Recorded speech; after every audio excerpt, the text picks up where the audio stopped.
Introducción. Barbastro, tierra sagrada para nuestro carisma, donde la fe se encarnó en testimonio y sangre hace casi 90 años. En el silencio profundo de este barrio, en la memoria palpitante del museo y la capilla, aún resuena la entrega total de 51 hermanos nuestros, misioneros, hijos del Inmaculado Corazón de María, martirizados en el verano de 1936 por confesar su fe y abrazar su vocación misionera. Jóvenes y mayores, formadores y estudiantes, fueron arrancados de su vida cotidiana y enfrentados a la decisión suprema: negar a Cristo para salvarse o permanecer fieles hasta el final. Ninguno vaciló. En medio del dolor y la incertidumbre, eligieron la fidelidad, el perdón y la esperanza. Su sangre derramada en aquellos días de agosto no fue semilla de odio, sino de amor, reconciliación y misión universal. Al iniciar estos ejercicios espirituales, nos ponemos en camino, acompañados por estos hermanos mártires. Será como un peregrinar a través de su Vía Crucis, todos nosotros en sinodalidad. Esta es la perspectiva del museo que nos conduce finalmente a la capilla de la resurrección, nuestro Vía Lucis. Nuestros mártires, que hallaron en la Eucaristía la fuente de su fortaleza y en la oración su refugio y envío, nos invitan a acompañarlos en este retiro. Nos muestran que el Espíritu Santo y María, nuestra Madre, pueden abrirnos a la novedad de Dios y prepararnos para la misión que nos espera. Que este retiro sea para cada uno de nosotros un tiempo de gracia, de escucha profunda y de renovación del fuego misionero. Dejémonos interpelar por el testimonio de nuestros mártires de Barbastro. Que su ejemplo nos sacuda, nos cuestione, nos impulse a vivir con radicalidad el Evangelio allí donde la misión nos reclama. Que su memoria no sea solo historia, sino llamada viva a la fidelidad, al perdón y a la entrega sin reservas.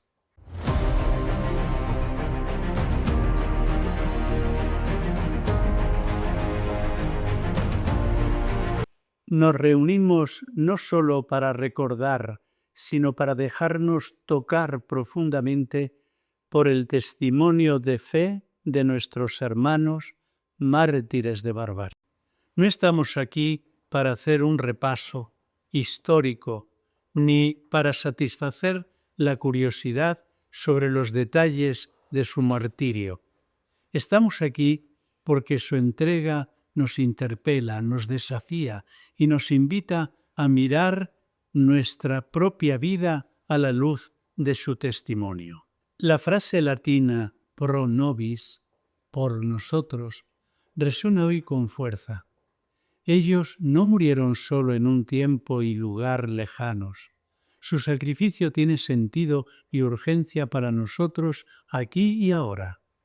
¿Qué significa para ti, para mí, que alguien haya dado la vida por nosotros? ¿Qué nos pide su ejemplo? ¿A qué conversión nos llama? Esta primera meditación quiere ser una invitación a abrir el corazón y la mente, a dejar que la historia de estos mártires ilumine nuestro presente, nos cuestione y nos transforme. Para ello, recorreremos juntos 4 momentos en esta primera meditación. Primero, la beatificación. ¿Qué significa para la Iglesia y para nosotros? Segundo, el porqué de una guerra civil. ¿Qué heridas y desafíos nos revela? Tercero, el contexto histórico y social. ¿Cómo influyó en sus decisiones y en su fe? La evocación de los hechos. ¿Cómo resuena hoy su testimonio en nuestra vida? Al final os invitaré a un ejercicio de meditación para recoger este mensaje y dejar que fructifique en nuestro interior.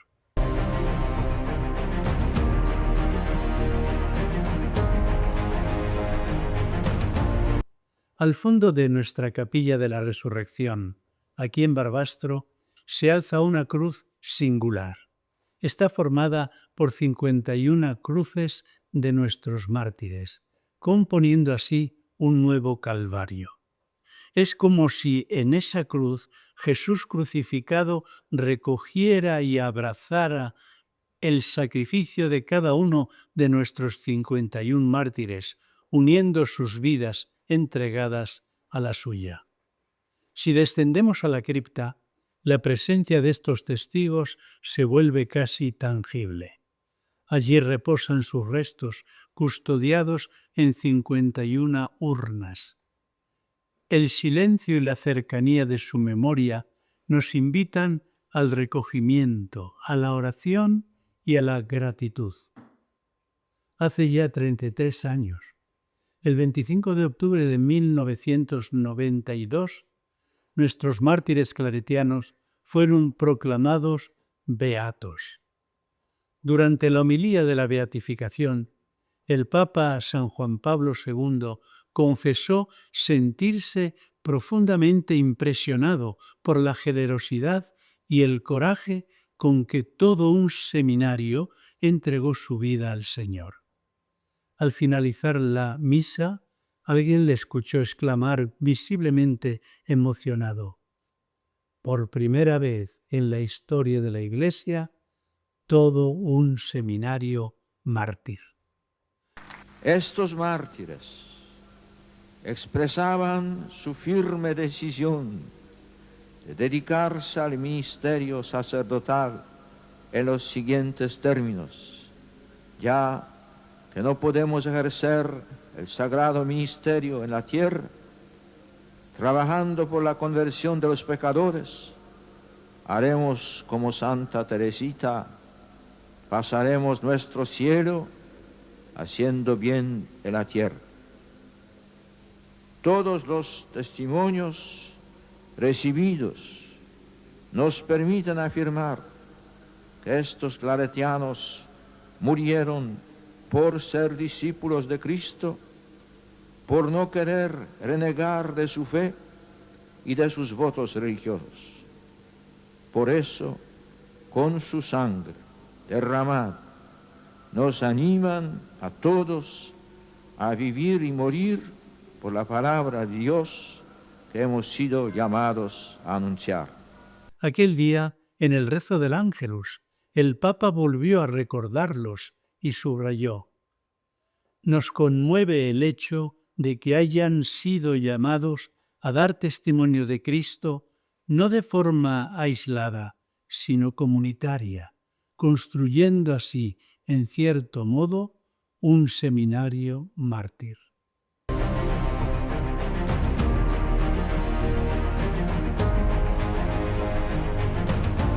Jesús dijo: «Todo reino dividido contra sí mismo es asolado, y toda ciudad o casa dividida contra sí misma no permanecerá». Esta frase de Jesús es una advertencia sobre las consecuencias de la desunión y conflicto interno en cualquier grupo, familia, comunidad o nación. El enfrentamiento fragmenta un país y surge la rivalidad y el odio.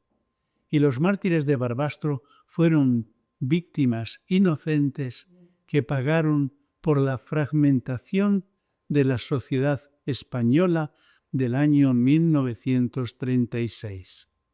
Meditemos sobre ello. Podemos describir una guerra civil así: la fractura de lo común. El mismo suelo, la misma historia, la misma lengua se convierten en campos de batalla, donde el nosotros se desgarra en ellos. La identidad nacional no es un hecho biológico, sino una ficción compartida. Cuando esta ficción se quiebra, se demoniza al vecino, al otro, y se excluye. La diferencia se convierte en abismo. Por eso hay que desmontar relatos de pureza identitaria. La guerra civil es un duelo patológico para defender la dignidad perdida, por el temor a perder privilegios históricos, y esto alimenta la violencia. Por eso hay que cultivar emociones constructivas. La guerra civil surge de una trampa: pensar que nos identificamos con una sola identidad y reducirnos a una sola dimensión, sea técnica, étnica, religiosa o política. Por eso hay que defender y celebrar nuestras identidades múltiples. Nos definimos solo por aquello que nos separa y olvidamos las 1000 conexiones que nos unen. La paz requiere que reconozcamos nuestra pluralidad interna. Desde el año 1990 han disminuido las guerras civiles en un 60%, según el psicólogo de Harvard Steven Pinker. Pero añade que el nacionalismo excluyente y las redes sociales son nuevos detonantes de guerras. Por eso hemos de fortalecer marcos legales globales. Ninguna bandera debería ser más sagrada que la vida humana. Esto es lo que decía el filósofo de Ghana, Obame Anthony Appiah. Por eso hemos de practicar un patriotismo crítico. El arte y la memoria compartida pueden sanar heridas. Las guerras civiles no son inevitables, sino fracasos de imaginación política, como escribió el poeta sirio Adonis. La patria no es un territorio, sino la posibilidad permanente de reinventarnos juntos. El desafío sigue siendo convertir el vencer en convencer. Desgraciadamente, esto no sucedió en la guerra de España del año 1936. La guerra fue causada por la combinación de un golpe militar fallido y una sociedad profundamente dividida, donde ninguna de las partes aceptó ceder el poder y ambas recurrieron a la violencia para imponerse. En la Guerra Civil Española, personas de todos los sectores sociales sufrieron las consecuencias directas e indirectas del conflicto. Murieron en los combates combatientes y civiles, cientos de miles de exiliados que nunca regresaron. Las víctimas no solo murieron en el frente, sino también en la retaguardia, como resultado de represalias, ejecuciones y violencia política ejercida por ambos bandos. La víctima de una guerra civil son el reflejo más doloroso de una sociedad rota. Sufren no solo la violencia física, sino también la fractura de la convivencia, la persecución por sus ideas, creencias o simplemente por su pertenencia a un grupo social, y la pérdida de derechos y de dignidad.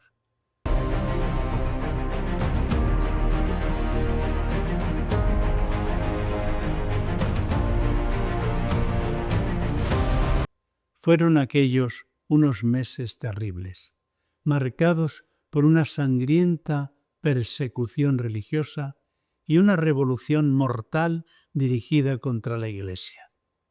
Más de 7.000 personas, obispos, sacerdotes, religiosos, religiosas y laicos cristianos y laicas, fueron asesinados por su fe. En ese periodo, varios conflictos de distinta naturaleza se entrelazaron en una sola tormenta devastadora. Las causas no fueron únicamente religiosas, sino también sociales y políticas.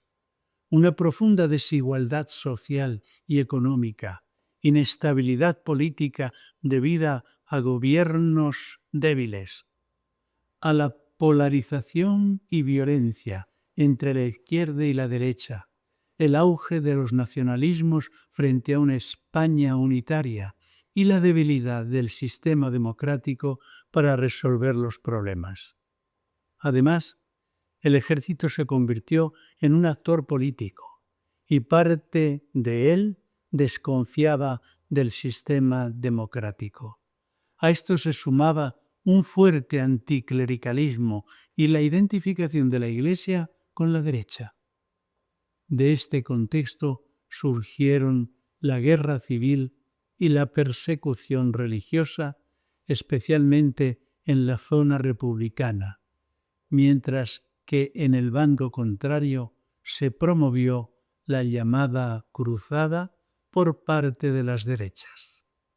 En medio de esta situación se difundió falsamente la idea de que los religiosos escondían armas. En ese clima de tensión, la tarde del 20 de julio de 1936, un grupo de unos 60 milicianos armados irrumpió en nuestro seminario para registrarlo.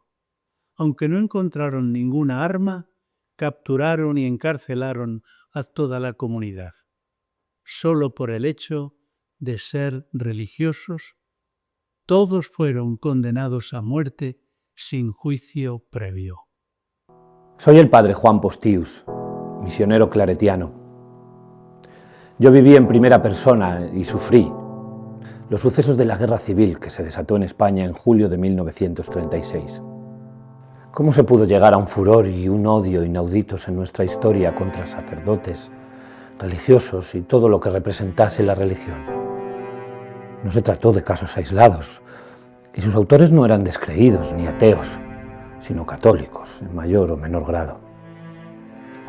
¿Qué ocurrió entonces para que más de 7.000 personas entre obispos, sacerdotes, religiosos, religiosas y laicos católicos en la zona republicana fuesen asesinados por el mero hecho de serlo?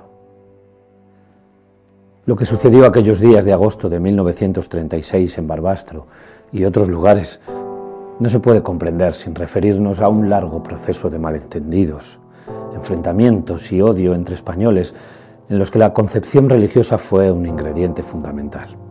Cuando en abril de 1931 cayó la monarquía y se proclamó la República, la Iglesia española en su gran mayoría aceptó el nuevo sistema sin excesiva suspicacia.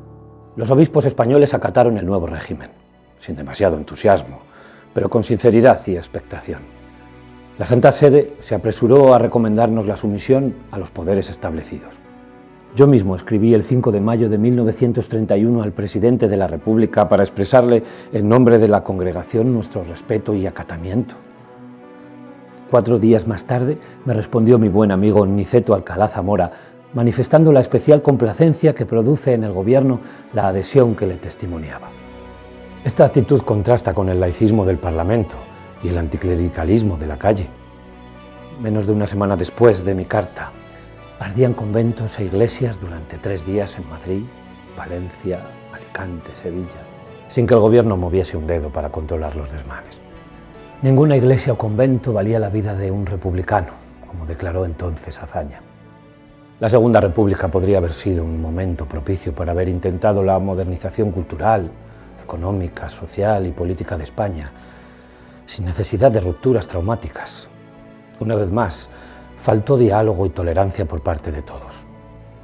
La República no supo aprovechar la buena disposición de la mayoría de los obispos, apoyados y alentados por Roma, y se dedicó a emanar una legislación que intentaba arrancar de raíz la presencia eclesial en la sociedad, provocando con ello el resentimiento de católicos sinceramente republicanos, comenzando por el propio presidente de la República y preparando el ambiente que conduciría fatalmente a la guerra civil.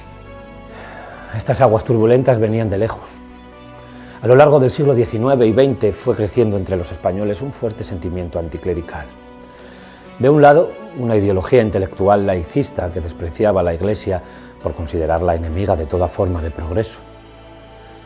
Por otro lado, estaban los movimientos socialistas y anarquistas que veían a la Iglesia como legitimadora del orden establecido por su alianza con la oligarquía económica. Esta corriente era sobre todo muy emotiva y pasional, capaz de ensañarse violentamente contra todo lo que podía representar a la Iglesia, personas, lugares o símbolos religiosos. Después del 18 de julio del 36, ni el Estado había logrado dominar el golpe militar, ni los militares sublevados se habían podido hacer con el gobierno rápidamente. El tributo pagado por la Iglesia fue inmenso. No quiero dejar de recordar que la Iglesia también tiene su responsabilidad en el conflicto. Su conciencia con respecto a la justicia social era escasa. Ya antes de 1936 se habían levantado voces que señalaban el alejamiento de la Iglesia de las clases obreras en las ciudades. Nuestros jóvenes religiosos, como la inmensa mayoría de los religiosos asesinados, eran tan pobres o más que aquellos que les disparaban. Algunos han argumentado que el odio popular contra la Iglesia se debía a su complicidad con el golpe militar. También hay quien explica las matanzas de sacerdotes y religiosos como represalia a las brutalidades cometidas por las tropas franquistas. No existe evidencia alguna de que la jerarquía eclesiástica participase en el alzamiento militar. En un principio, los sublevados no invocan motivos religiosos, sino estrictamente políticos y sociales. Es evidente que en la zona sublevada también se cometieron tropelías similares. Grupos falangistas ejercían la represalia con métodos parecidos a los milicianos anarquistas. Como ya se habrán dado cuenta, esta, como todas, no es una historia de buenos y malos. Jacques Maritain calificó acertadamente nuestra guerra civil de pecado colectivo. Cuanto más nos distanciamos de 1936, más evidente resulta este diagnóstico del filósofo francés que vivió intensamente la contienda.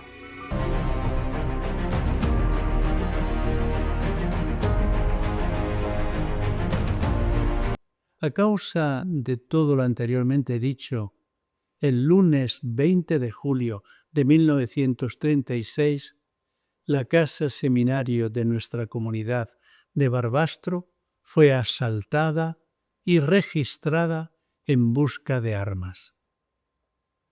Fueron arrestados todos sus miembros. 9 eran sacerdotes, 12 eran hermanos y 39 eran estudiantes que se preparaban para ser ordenados. Los ancianos y enfermos fueron trasladados al asilo o al hospital.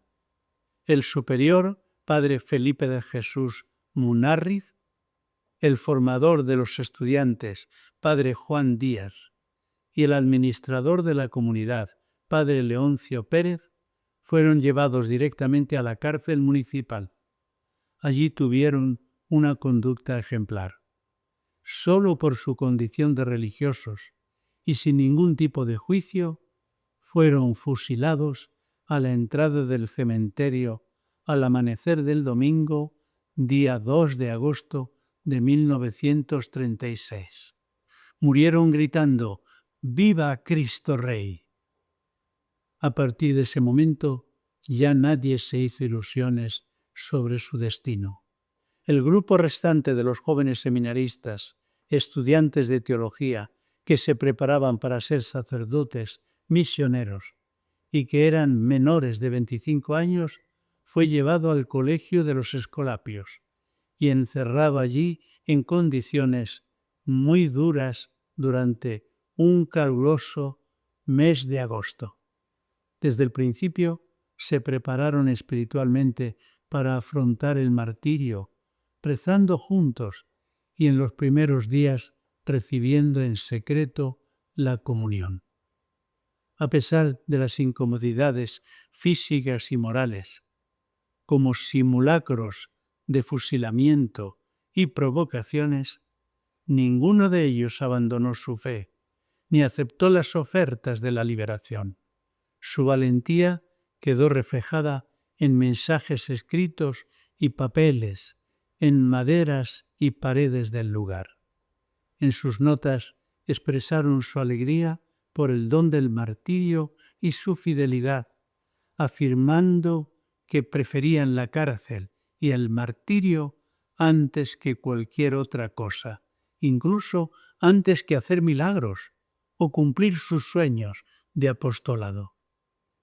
El estudiante Faustino Pérez escribió en nombre de todos la carta de despedida de la congregación que ahora vamos a escuchar. Querida congregación, anteayer día 11 murieron con la generosidad con la que mueren los mártires 6 de nuestros hermanos. Hoy 13 han alcanzado la palma de la victoria 20, y mañana, 14, esperamos morir los 21 restantes. Gloria a Dios, gloria a Dios, y qué nobles y heroicos se están portando tus hijos. Pasamos el día animándonos para el martirio y rezando por nuestros enemigos y por nuestro querido instituto. Cuando llega el momento de designar las víctimas, hay en todos serenidad santa y ansia de oír el nombre para adelantar y ponernos en las filas de los elegidos, esperando el momento con generosa impaciencia. Y cuando ha llegado, hemos visto a uno besar los cordeles con los que los ataban y a otros dirigir palabras de perdón a la turba armada.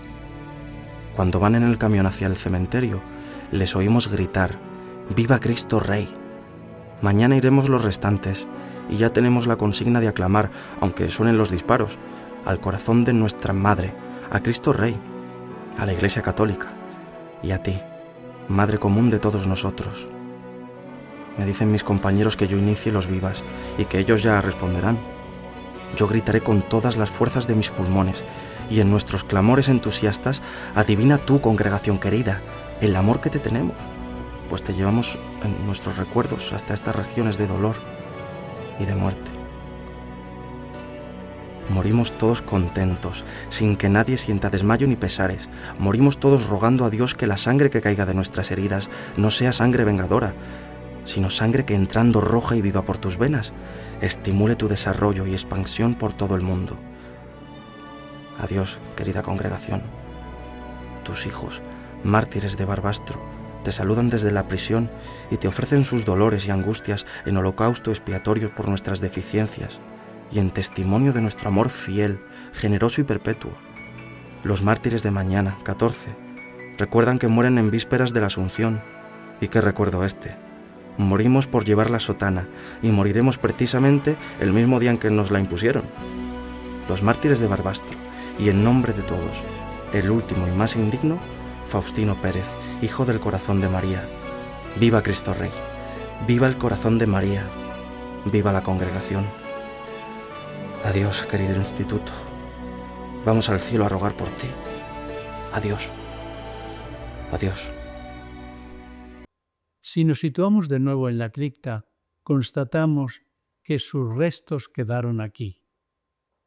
Pero ellos están en el cielo, más esplendorosos y bellos que nunca. La compasión que su martirio nos suscita sea para nosotros una medicina que nos impulse a ser arraigados, audaces y entusiastas como ellos lo fueron.